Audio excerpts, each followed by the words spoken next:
for tuning in to more of our Grow, Thrive, Inspire podcast, a podcast created to help you grow both personally and professionally, to thrive with clear goals and visions, and to inspire. Whether you're a full-time resident here at Lake of the Ozarks, a visitor, or hope to be either one in the future, we hope that you love our show and continue to learn more about our lake and our community.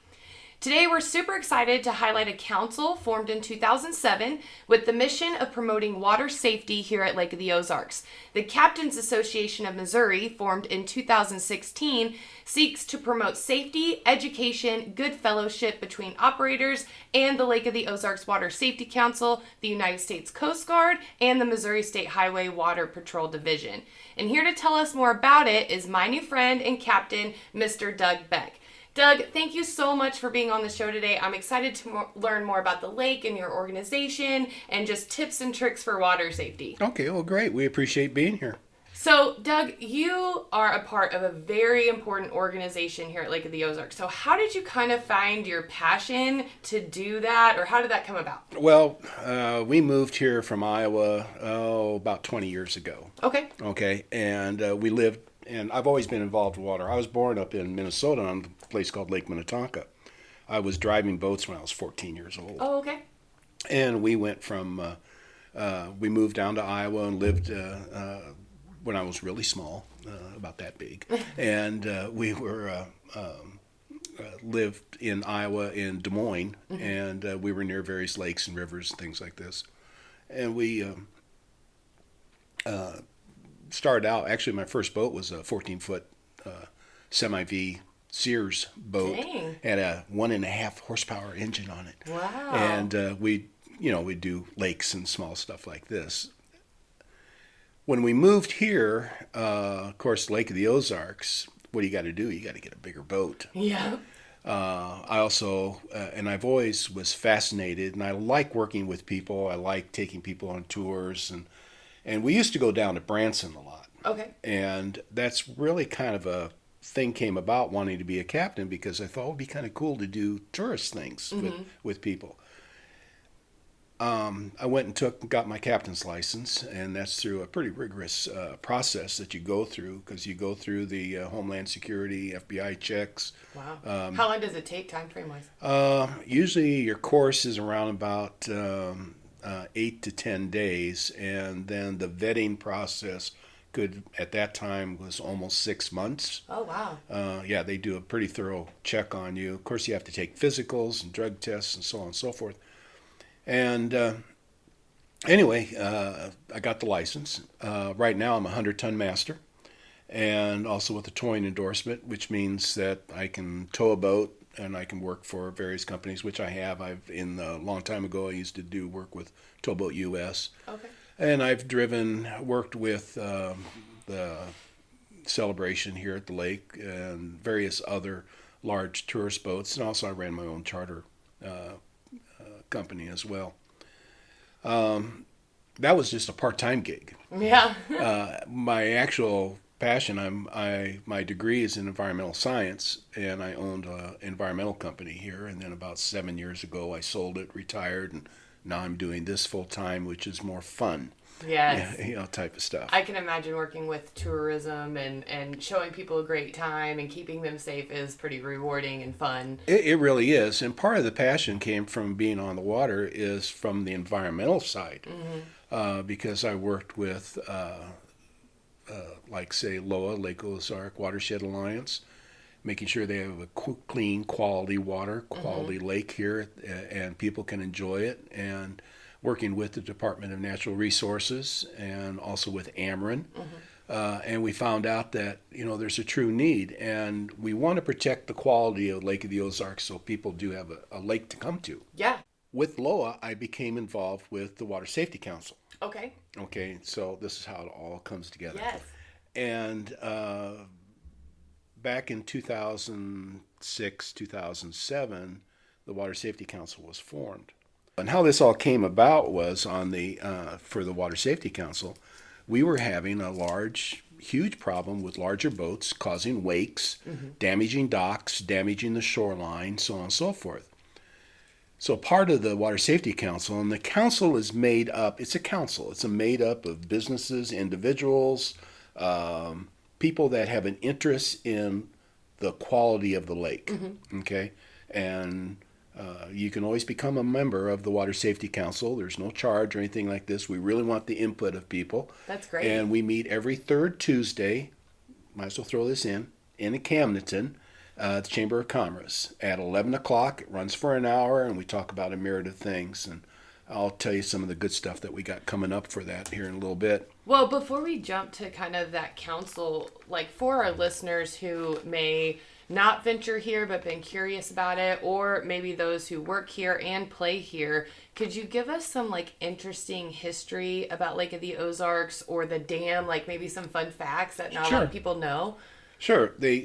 Well, as you know, the lake itself is 1,150 miles of shoreline, bigger than the coastline of California. The average depth of the lake is roughly about 80 feet. The deepest part is near the dam, which is about 110 feet. Oh, wow. There are no large man-eating catfish by the dam, but there are some pretty good-sized catfish there and other fish that in the lake. What's really interesting about the lake, too, it's probably the most diverse fishery in the United States. Really? Yeah, it has everything from trout to muskie, to walleye, to, of course, good old crappie and bass, and a variety of other fishes that are in the area, too. That just is a main point, because we have such a good fishery, means our water quality is very good. Oh, that is good, yeah. Okay? Because a lot of people say, oh, it's a dirty lake and all this type of stuff. That's such a falsehood.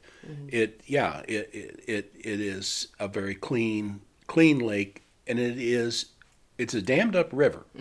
Okay, we're in navigable waters, so that's the reason why we have the United States Coast Guard. We're underneath the Federal Energy Regulatory Commission. Okay. Ameren generates electricity from the dam and sells it throughout the United States. Back in 1929 is when the lake started. Okay, and they built it. It finished roughly in the 1930s, 31, I think it was, when it finished. It took less than a year to fill the lake up. Oh, wow. Yeah. What's really interesting about this, it was not always Lake of the Ozarks. Really? What was it? It was called Lake Benton. Oh. Benton, a senator that helped get the funding for the lake, and so he wanted to make sure that his name was on board.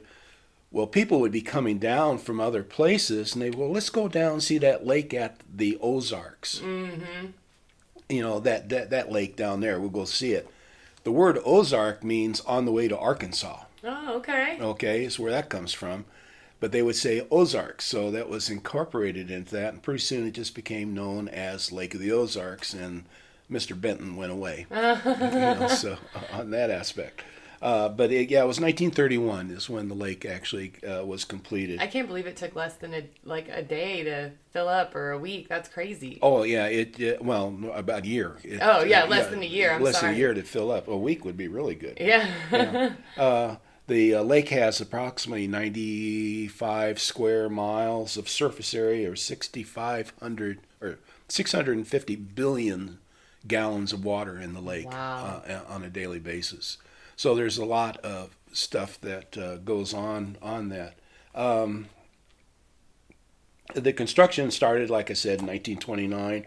It was completed on April 31st, and the lake began to fill on April 2nd of 1931. So the average depth, or the average elevation is 660. Okay. So it's a constant level, but Ameren has control of that. Right, by letting it lower. Lower and level of the lake. The total cost of the project was $30 million. $30 million. $30 million was the total cost of the project. Now, at that time, it was Union Electric. And Union Electric bought underneath the water and the land surrounding the water. Well, guess what? They went to court. Yeah, I bet. And they found out they couldn't do that. So what they do now is they own the property, but not the waterway, because the waterway is public. Yes. Which it would have to be with everything that we got going on. Yeah. What's unique about the lake is that we've got about 80,000 docks. Wow. Okay, now that's just the dock. And okay. that's current, like Yeah, today? right now we got about 80,000 docks. And of course, each dock are multi-slips. Yep. On any given weekend or holiday, you're probably looking about 180 to 130,000 boats Dang. on the water. That's a lot. Yeah, it is. And all different shapes, sizes. All and different motors. shapes, size, motors, size, different people of different driving skills, and so on and so forth. At one time, the lake was, they tagged it, and this was from various news agencies. Oh, it's the third most dangerous body of water in the United States. That's, again, a falsehood. And it really isn't. It's rough. Right. You know, because we actually have what you call it like a bathtub effect. Yeah. Because I'm sure you've been in a hot tub or a bathtub and you played with the water and the water goes on one side and then comes back on the other side. Well, since it was a dammed up river, its course is narrow. And that's what's going to happen. It's going back and forth. Compared to like the oceans where there's a large body of water and there's has time more, to dissipate yeah, out. it has time to dissipate out.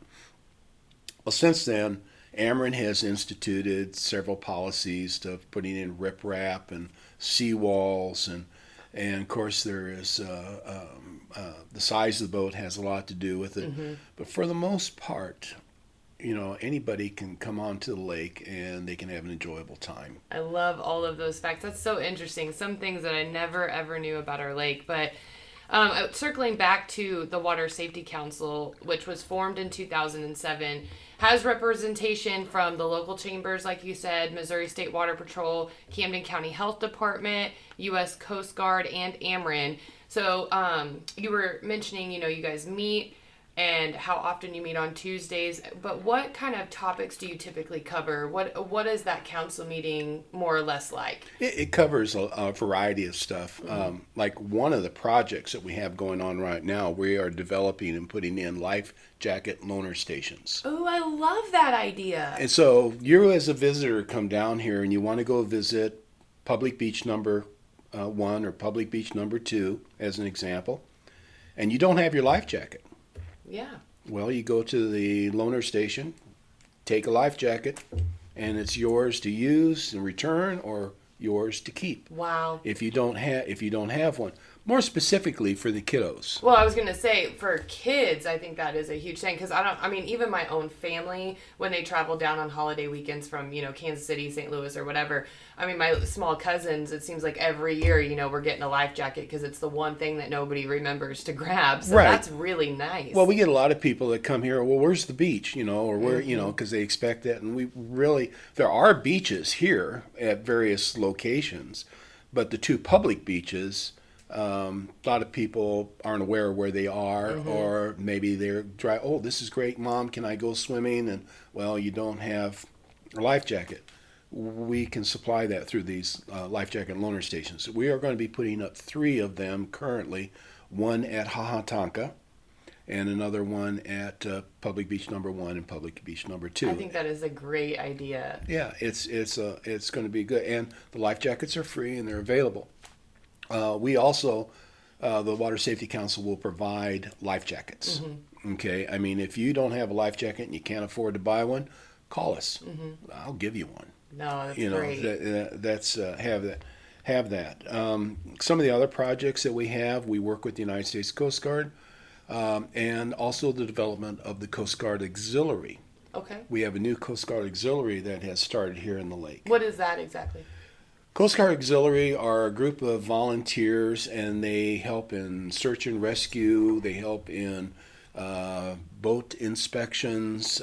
They will aid the regular Coast Guard in policing of areas that, like for the shootout, maybe they need boat control, direction of traffic, and things like this. So they help out with that. Well, that's exciting. Yeah, it is. And they were just newly formed. There used to be one here a long time ago. This is a new division that they're building, and they will be really you'll see more of them on the lake here shortly, because through the generosity of Big Thunder, Big Thunder donated them a boat so they could be on the water. That is nice. And that was great of Big Thunder, as well as Polylift also donated a lift for that. So the community helps the community keep on the lake to keep our visitors and residents safe. I just love all of this. Getting back to the Water Safety Council for just a second, is there like a website, social media platform that people can go and get more information and kind of see more information about what you guys are trying to do or projects that you're working on? Sure, you can go to lozwatersafetycouncil.com. Okay. And there's everything you need to go know about Water Safety Council is right there. Also look it up, same thing for the LOZ Water Safety Council on Facebook. Okay, perfect. Now, I want to switch to the Captains Association, which was formed in 2016. You were telling me that this association strives for, convenience, safety, variety, fun, experience, and education. So can you expand more on these things and kind of what exactly you do for travelers or locals here at the lake, as far as, providing safety, variety, fun, all of those? Oh, that kind of stuff? Yeah, all that kind of stuff. Well, first of all, you get a beer. No. Oh, there you go. And you jump on a boat? No, okay, no. What we do is we provide the ability for people, if they never driven a boat, don't have a boat, don't know the way around the lake, we can provide them a captain. We have over 90 members, and so they go to our website, which is captainsmo.com, and they can click on Hire a Captain, fill out a request, and say, look, I want to have a bachelorette party, I want to sightsee, I want to go to restaurants. And what we'll do is we'll supply them a knowledgeable captain that can give facts and fun trivia and take them to the places, and they'll be safe. They'll be on a quality boat. The boat, they can either rent a boat and they can hire a captain, a sober captain. Okay, that's one of the things that we do. That's just kind of a sidebar. We also can give boating lessons. Oh, that's nice. To do that. As an example, myself and two others, we are certified by the National Safe Boating Council, and there is a curriculum that we have to go through that you become a instructor, a boating instructor. By doing that, we can offer a certificate to them when they completed the course. It goes along with your boater education certificate issued by the state of Missouri, and you'll get a huge discount on your insurance. I was really glad that you brought this up, because I know that, here in our local schools, they teach the Missouri Water Safety Program to get your license, usually around the middle school age group and then beyond. And I've seen that your council and Captains Association, they do a lot with that water education as well. For our listeners, though, I don't think a lot of people understand that you need to have boater education. You need to have a boater license. I can't remember the exact years off the top of my head, but it's not like, you can come down here and just jump on a boat and go, Yeah, if you're born after 1984, you have to have a boater education certificate. And that's easy to get. It's online. It's a computerized thing. You can go there and you can take the test, and then they'll issue you one. The problem is that doesn't give you on-the-water experience. Exactly. It doesn't. I mean, my daughter, who is 14, she just got hers, and, we were talking about renting a boat when my family comes down. She's like, oh, yeah, I got my license. I can go drive this boat. And I'm like, you've never driven a boat, though. Like, that is not real-world life. It's not like, you can just get on and know how it operates. Well, and you know what? A lot of people think driving a boat's the same thing like driving a car. Actually, the driving an airplane and driving a car is easier than driving a boat. Yes, I believe that. And the main reason for that is all your propulsion on a boat is in the rear, versus the others are generally up front, and a lot of it is electronics. Now, yeah, the newer boats, they're awesome. They have computer controlled, and they have a thing called a joystick, which if you want to dock, you point the stick the way you want to go, and the whole boat will move that direction and all this. but still there's a skill that you need to be able to do in order to maneuver and what to do and when to do it. Yeah, watching waves and different aspects that could, push you one direction or, And the other aspect is the unknown of the other boaters. You don't know what they're going to do. Absolutely. So there's so much to look out for and so much to be aware of. But one of the things that we also with the Captain Association we do is we provide scholarships. Oh, yes. We give back to the community. I was just going to ask, I know that you guys do a lot for the community. I was just going to ask how you kind of give back. Well, the TCLC, Camden, we give scholarship every year as part of the Bob Morgan Scholarship.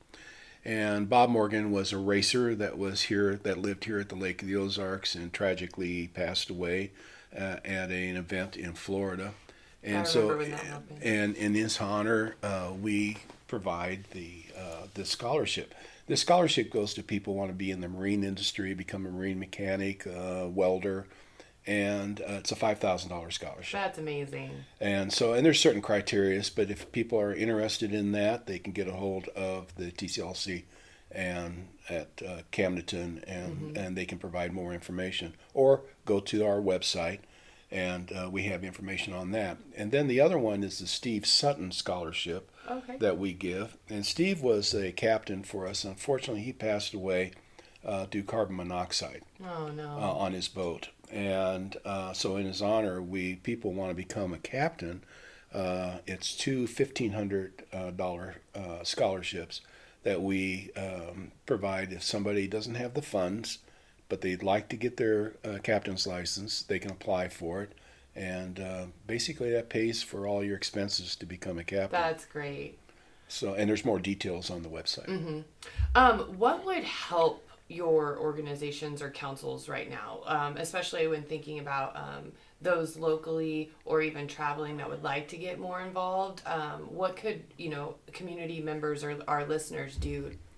We really need to have people come in. If you really want to get involved, become part of the Water Safety Council. Okay.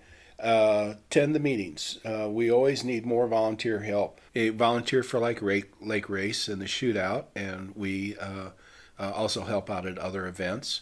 We're also looking at ways to work with the Marine Dealers Association. We work with like I said, Water Patrol. And the I'm sure you do a lot with Coast Guard. The lake-wide cleanup stuff. That... We have in the past, yes. We do that on shoreline cleanup through Ameren. And basically all of us have the same mission. It's to promote Lake of the Ozarks, but promote safety, and people need to be able to feel comfortable that they feel secure to come here. Well, and that brings me to my next question. And I know we were kind of touching on boater safety and water education for a minute, but can you kind of enlighten our listeners and myself with maybe some great tips as far as being safe on the water, things that you can maybe do or pay attention to that they might not know? Well, first off, if you have a boat, contact the Coast Guard Auxiliary and get a free vessel inspection. Oh, okay. Okay, that's real simple. What they do is they go through your boat from stem to stern, if you will, and they're going to look for making sure that you have a proper number of life jackets and that your life jackets are still good. Like up to code. Oh, yeah. Well, the big thing is, I put the life jackets there on board and I haven't taken them out, and now they're all kind of ratty and maybe they don't float anymore. You need to check them. Life jackets have maintenance that you need to make sure they're used. Make sure you have the proper fire extinguishers. You have the proper warning devices. They go through everything that do. They're not going to give you a ticket or not stop you from doing anything. It's just going to, look, this is stuff that you should have, and they'll help you do that. That's cool. Okay, so that makes the boat safe. And then in turn makes you safe. The other thing is that when you're boating, when people come down here to the lake, I kind of shudder at this. First of all, children 7 years or younger must have a life jacket on. Absolutely. Okay, when they're on board. I've got a 19-year-old granddaughter. Guess what? She wears a life jacket when she's on board. I wear a life jacket all the time. Okay, if you're unconscious, you can't swim. Yeah, you can't protect yourself. Right. So wear a life jacket, and there's so many different styles of life jackets now that they're cooler, and yeah, they are cool to wear. Yeah. They're cooler. Like the auto inflatable ones, they're very helpful. Right, because a lot of people think, oh, the old, orange ones, the orange bulky. ones, yeah, and bulky, and they're not any fun to wear, and they're hot and all this, and the kids don't like them. Now they make them out of neoprene. They've got netting on them, a little cooler, air circulations, things like this. You get the supply, the buoyancy. They have life jackets for infants. Oh yes. As well. Big thing is they make sure that they always, on the life jacket for infants, that they float face up. Okay, when they do that. The other thing, make sure your boat is seaworthy. Yes, okay? Absolutely. Get it mechanically checking out. Doesn't hurt. A lot of times we have our visitors that come down, or our part-timers that live here at the lake, and they go out on weekends and they drive around the lake, and they come here and then they put the boat away, and we don't see them for 6 months, 8 months, or maybe until the next season. It's not like a car. Right, yeah. Okay. You guys can't jump into it because you got oil and gas, and sometimes you'll have critters that will get in your boat, and things happen over the season. The ice, if we have issues, you want to make sure everything. You need general maintenance. So, and there's a lot of good marinas in the area that will take care of your boat for you. There's even like people who will come to your residence to do general maintenance on your boat. Oh, absolutely. Stuff, like all over the place. Yeah, they'll take care of it. Well, like we're a service industry here at the lake, and we got people that will cut your yard and take care of your docks.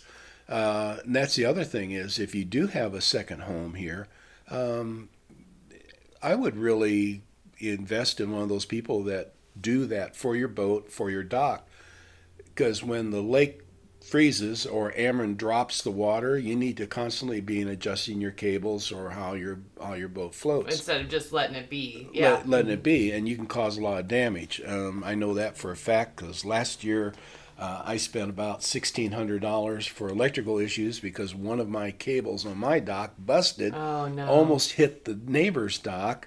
And I'm out there in the windstorm pulling the dock. Oh my gosh! It was a lot of fun, but luckily I know enough people. They came and helped. And but it happens, and I mean it happens when you least expect it. I mean, I know I've had similar instances like that with my family too, where dock just breaks or whatever. Yeah, well, and you can't tell. Sometimes there's hidden things that you think everything's good, and it doesn't. But we've got the people here at the lake that can take care of it. I love it.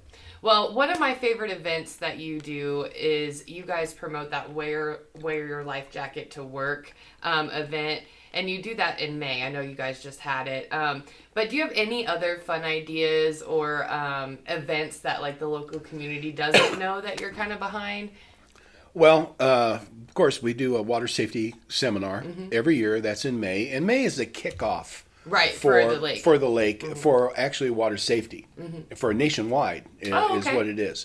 And we hold a water safety seminar, and it's a half-a-day event, and we have it at Margaritaville.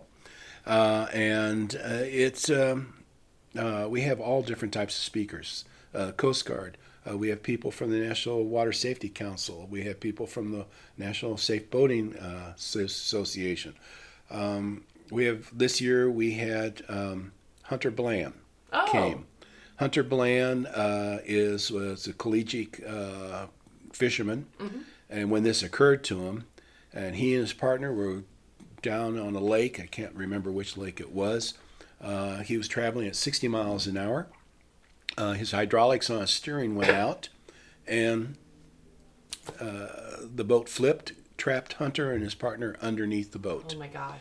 If it wasn't for wearing a life jacket and wearing a engine cutoff switch, he probably wouldn't have been with us. Wow. So what he does, he's a spokesman for the National Safe Boating Council, and promotes the use of life jackets and promotes the use of engine cutoff switches, telling his story. The other event that we were part of this year as well and have done in the past, there's a young lady by the name of Alex Otte. Alex Otte is the president of MAD, Mothers Against Drunk Driving. This year we had a national press release at the Osage Beach Hall, and making aware of BUIs, boating while intoxicated, and DUIs, driving while intoxicated. They're really one and the same, and their campaign is to make sure they both are joined together, so that if someone is convicted of drunk driving on the road, it will affect their insurance and their ability on drunk driving on a boat. Oh, and so it like vice coincides versa. it together. That's Yes. really, really great. Yeah, Alex Otte, when she was 15 years old, she was on a wave runner, and she was in Kentucky Lake, and a bass boat with two individuals that were drunk drove over her, Oh my gosh. and she lost her right leg, and her face had to be reconstructed, Oh, no. and they didn't feel that she was going to survive. This lady now, she's married, she mountain climbs, she runs marathons, and Wow, what a tremendous story. it is, and you can listen to her story on YouTube or on the National Safe Boating Association website, and she talks about it. Well, I love that what she's trying to accomplish too. And, yeah, and we're 100% for what she does. Well, I got one last question for you. Okay. And it's something that I like to ask every guest on the show, get a little bit more personal with you. First one is kind of rapid fire. Where is an area of growth you want to experience in your personal and professional life? Area of growth, huh? Well, just being a better person overall, trying to give back to the community. I'm very involved with our church. I'm very involved with other organizations here at the lake area, and I just think the more that we can, or I can give back, the more return we'll get. Where do you think you're currently thriving? Currently thriving. Well, we're actually enjoying my retirement areas, getting better at golf and Yay! and driving more boats and actually starting another new business. So Good for you. That's amazing. All right, last one. What inspires you? My grandkids, number one, my wife, number two, and of course God. Oh, I love it.